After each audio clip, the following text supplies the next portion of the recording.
So this is a new 350Z budget drift build car. Picked it up a couple of days ago. It was fairly cheap for one of these, but it's actually a decent car. Mechanically it's pretty good. Burst a brake line the other day, but don't worry about that. Cosmetically, pretty rough. It's obviously had some dodgy paint job on the bonnet and the back bumper. So plan with this is basically it's basically completely stock. So we're going to put it from stock to what would be like a budget drift car. Suspension, knuckle adapters, welded diff, hydro, rad, seat, harnesses, and at the end of it we're going to fit a kit and then paint it all ourselves. See how we get on. So first we've got from Driftworks and from ourselves HSD coilovers.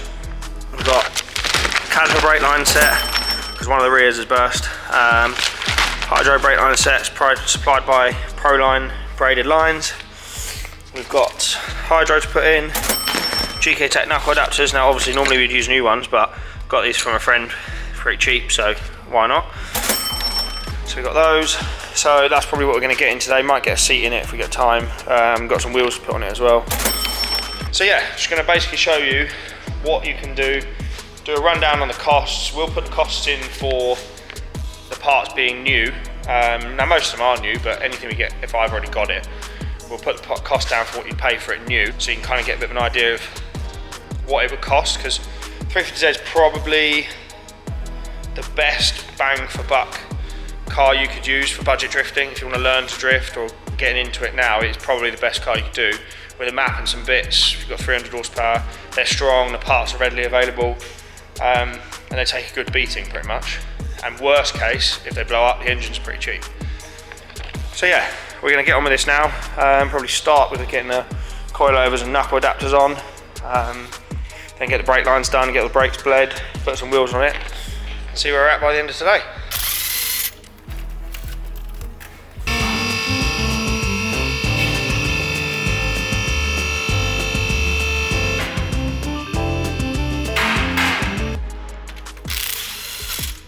Get rid of these horrible wheels, eh? So the ball joint's really stuck in the knuckle, which is pretty common for 350s. So a little trick you can do is you get a trans jack, prop up the knuckle, and then get a strap and strap the arm. So your trans jack on your knuckle here, put a strap on your arm that your ball joint is through, strap that to the bottom of the trans jack, which puts tension on the ball joint, and then you can get these undone easily. Well, sometimes. Here he is. Big Carl. Yeah. Big YouTube guy, eh? And there you are.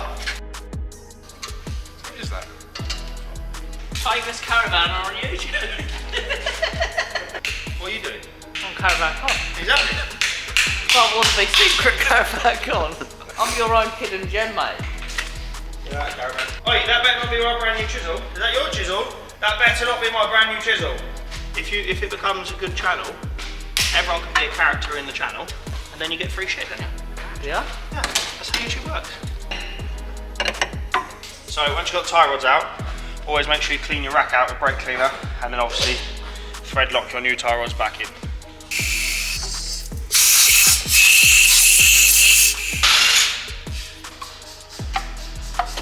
Get rid of that scrap. Thank you. Present for you. This brake line in the black had split where it joins the chassis bracket, where it joins the caliper line. So that had rusted out there and split. So we're going to chop it back a bit further down, hopefully flare that stock line, make a new copper line to join into where the old caliper line joins, and then put new caliper lines on it. And let me show the brakes again. So just replaced one of the rose joints. Got these knuckle adapters from a friend and they are a bit worn. Nice. So this rose joint was knocking a tiny bit, so just replace that. So with GK Tech rack spacers, they come with like a pair. One of them is a 6mm sleeve that just goes over the top, and the other one is a large space like this. This goes in the left hand side of the car on right hand drive cars. Obviously make sure you lock tight your tie rod into your spacer, and then obviously clean the thread of this, clean the thread inside your rack, lock tight this into your rack, and then you know your tie rods aren't ever going to come loose.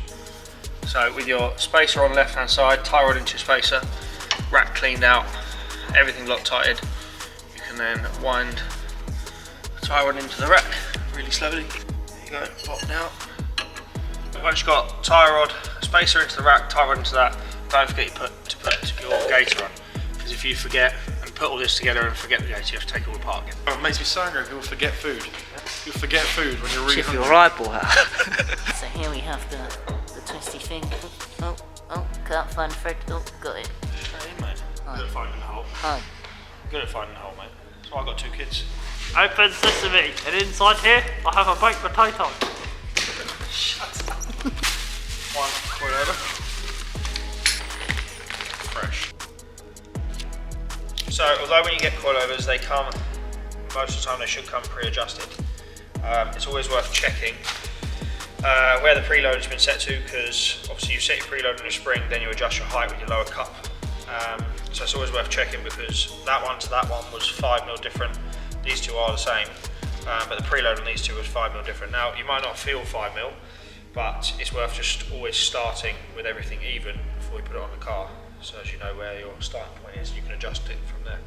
So let's put these in there.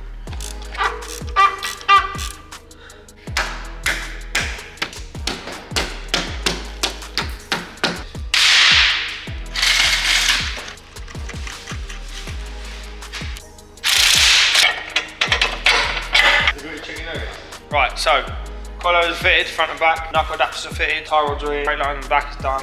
Next thing we're going to do is new front brake lines, so we need to route those, put those in. Then on the other side, we'll show you where to connect. If you're going to run hydro one and run an inline system, we'll show you the easiest place to connect to that. Then we're going to put the hydro lines in, put the cylinder in the car. We're not going to mount the hydro yet because the bracket hasn't arrived yet. We can put the cylinder in the car, run the lines, bleed all the brakes. Then after that we can put the wheels on, get the alignment close. We're not going to align it yet because we've still got adjustable arms to put on the back and whatnot. But we can get the alignment close, get the wheels on it, get it looking a bit better. Yeah, so if you come around this side, I'll show you. Behind this cover, you've got 2 lines that come down from the ABS block. There is a twin line that feeds for the back. So basically you can take those lines out and then use that for your inline feed for your hydro. So you can just come out here with your braided lines, go to your hydro cylinder, come back and join in here again. And then all the stock lines stay as they are. I bought this absolute peach of a Discovery. 300 TDI, and it's fast. Don't you reckon it's fast car? Very fast. It's the fastest one I've ever driven. We'll show you some launches in a bit. We're going to take it for a quick rip over the field and see how we get on. Side X exhaust, obviously for all the speeds. It's a prestigious brand, that Land Rover. This is a prestigious motor. We'll show you what came with it inside. Oh, that door card sticks a bit. Free car cover. Thomas tank engine. Don't know what else is in there. Oh, and the best bit. Oh, yeah. We're recovering. She's a motor. Oh my God. Straight up there. Don't you worry about it.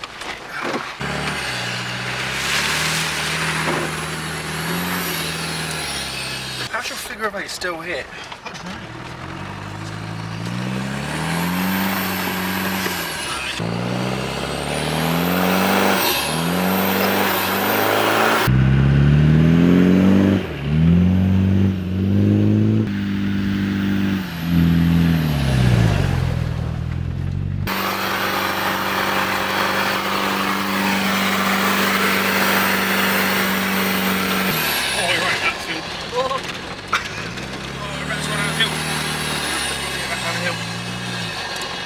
We're literally running out of fuel. No. We're out of fuel. We're out of fuel. Go on. Go on, girl. Quick. Race like you fucking What's the race? Got to leave him because we're about to run out of fuel. So it was great until we ran out of fuel over the bank. So we're going to have to put some more fuel in it and try again another day. When you went through, what way did you go through? Did you go from the inside out? The outside in? Remember? I went and inside out, because I was in the car. Jake? What? And there we have cables, hoses. So basically, there's a grommet that sits behind the ABS block, and if you're patient enough, you can make a little slit in that grommet, feed your 2 hydro lines through there, go down through a hole, we'll show you in a sec, and then you can make your connection in the wheel arch, and then obviously the other end goes on your hydro if you're running an inline setup. Just about, you can get it up through that grommet there. Right, so brake lines are in. So if you go on the driver's arch and then go take the arch liner out from the back, you'll find the stock lines go into like a joiner, basically just a straight joiner, and there's 4 lines. So these 2 lines, which come down from the ABS block, those are your 2 rear brake lines. These 2 lines come up, and then normally you have a joiner here. This line joins to that one, this line joins to that one. If you just take the joiner out, put these 2 lines into a T-piece, you can put them into your hydro line, which goes to your cylinder, then come back from your cylinder, come back to here, back into a T-piece, and then back into the 2 lines that go to the back of the car, and that's it. You've got an inline system. So that's all we do if you're doing inline system on a 350. Nice and easy. The hardest part is running the lines through the grommet. So that's not easy. Did you not enjoy that? No. Yeah, you have to get upside down in the car, and then another person from the top to cut the grommet and then feed them through. Yeah, it's a bit awkward, but it's worth it. Otherwise, you end up doing them under the car and it looks janky. So yeah, hydro lines are in. Just got to connect them in the car, and then we can bleed the brakes. Again. So now that everything's pretty much done, and the brakes are bled, we're now going to go through nut and bolt check everything we've done. Always double check everything. Paint mark all the nuts and bolts that we've had off, and then check the heights. Probably rough adjust the heights for now, just because we've still got control arms and stuff like that to fit. Put some wheels on, and then we're good for now.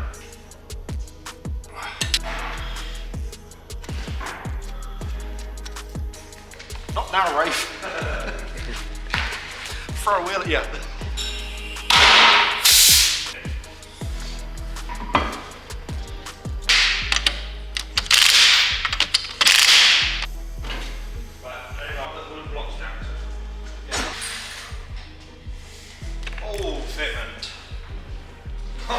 Oh dear, we might have to raise that a little bit. It looks really cool at the front, yeah.